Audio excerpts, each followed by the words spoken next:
not indictment of the FBI, of the Department of Justice. It does not impugn the Mueller investigation or the Deputy Attorney General.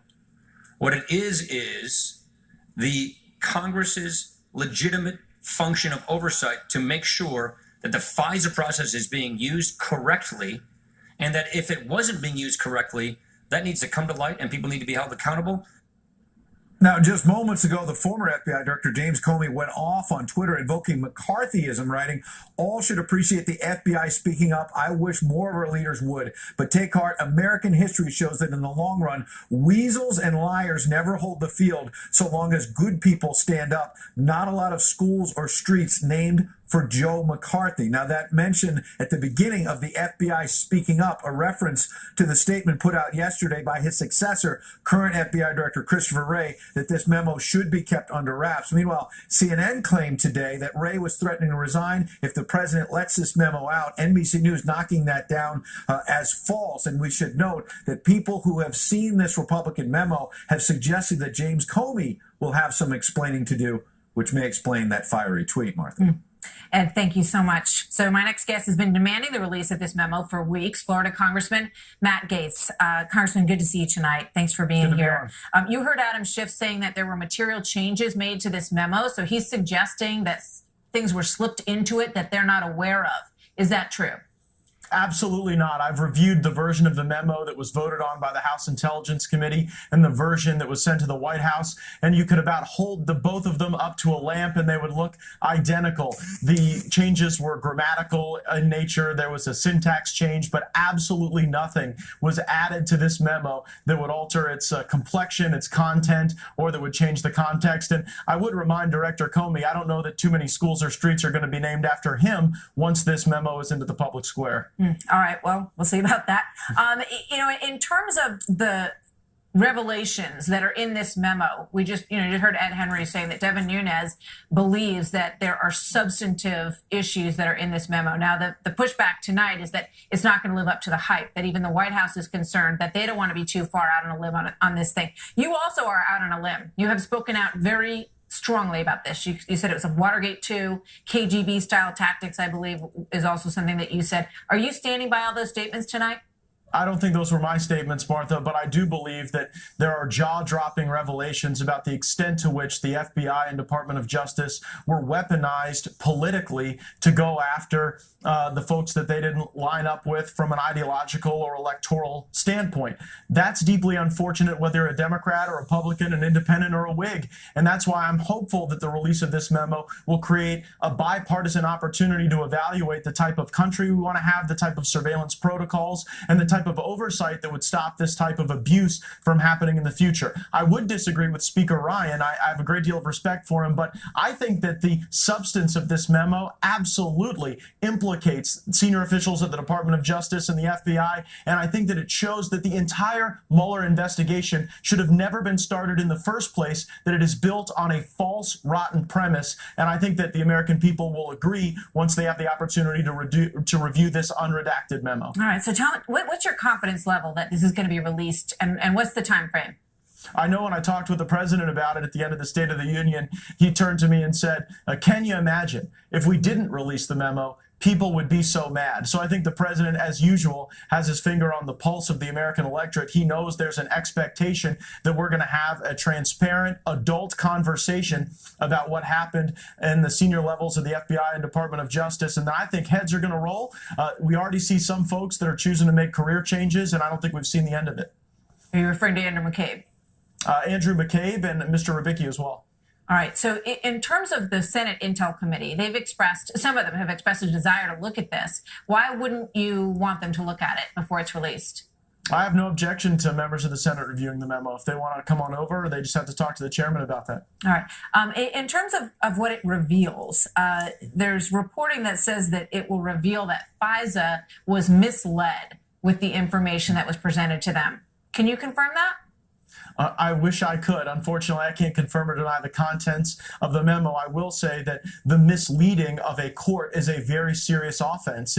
There are federal criminal statutes that do not allow you to use the color of law to deprive other people of rights, and the misleading of a FISA court would meet that criminal definition.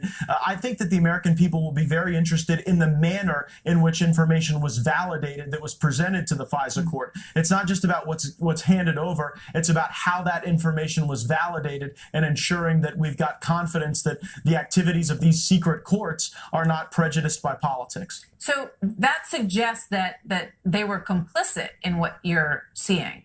Because there's two ways to look at it. Either they were presented something that was not accurate that caused them to go ahead and allow this warrant, or they were sort of in on it, which sounds like what you're suggesting. No, I'm not suggesting that the FISA judges were in any way engaged in misconduct, but a FISA judge can only evaluate the information that's presented to them in the context in which it's presented. It's worth noting, Martha, that FISA warrants have to be reauthorized every 90 days. And so when evaluating this memo, it's not just the original application, it's what is learned along the way, and then what is either presented or omitted to the FISA court in those renewals. Last question. Do you want to see the supporting documentation from which this memo was written also released? Because as soon as it comes out, there's going to be people trying to poke holes in it, and that supporting documentation would be valuable for everyone to see.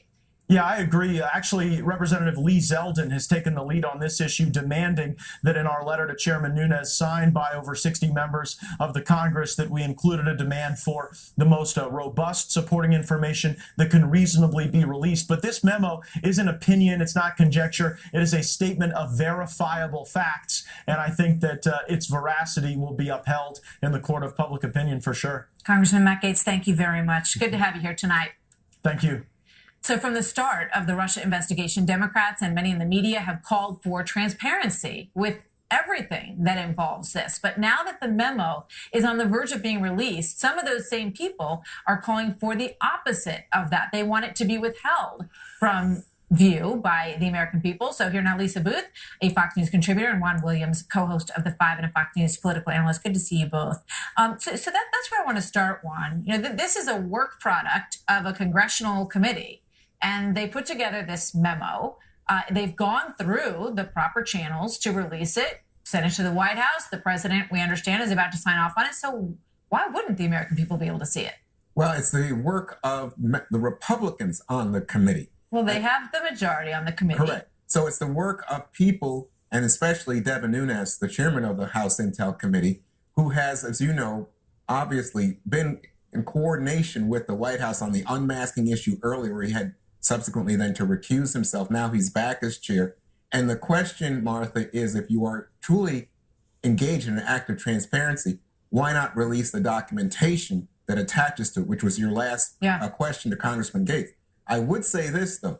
Congressman Gaetz says more people are likely to change jobs once this memo is released. And there is widespread speculation that the memo really is aimed at the Deputy Attorney General, Rod Rosenstein, because he was the one, in terms of Carter Page being subject to a FISA warrant, that gave the approval for the extension.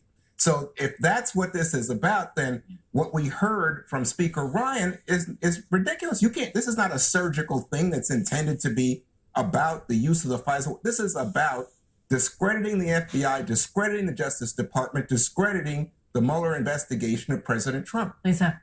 Well, in regard to your criticism of Nunes, he was actually found to have not done anything wrong by the House Ethics Committee. So your accusation is unfair there.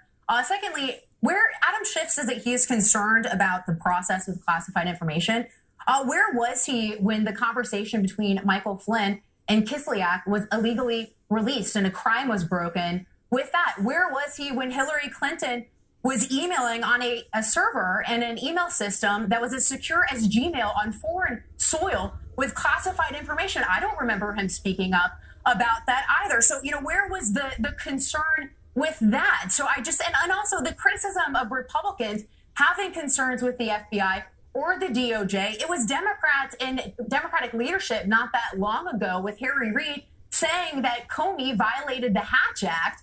And they also had concerns over the FBI. So if there's this collective concern over actions taken by the FBI, why wouldn't both sides want to get to the bottom of it? I think they do.